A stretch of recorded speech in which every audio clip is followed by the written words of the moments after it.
সবাই আটকে আছে, কারোটাই হয় নাই, সবাই আটকে আছে।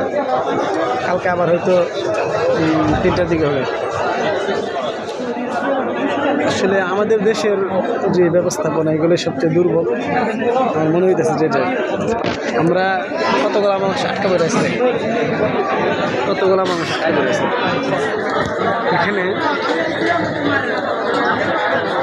বিমান আসছে কি আসছে না এটা নিশ্চিত করতে পারে না। এগুলা বাংলাদেশের অনেক দুর্বলতা।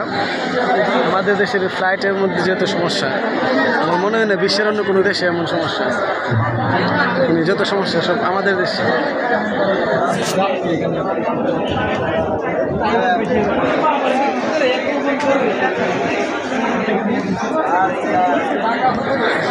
এতগুলো মানুষ সেই বেডিং বাড়ি নিয়ে সেটা দাঁড়ায় থাকাটা এগুলো কি মুশকিলের কাজ।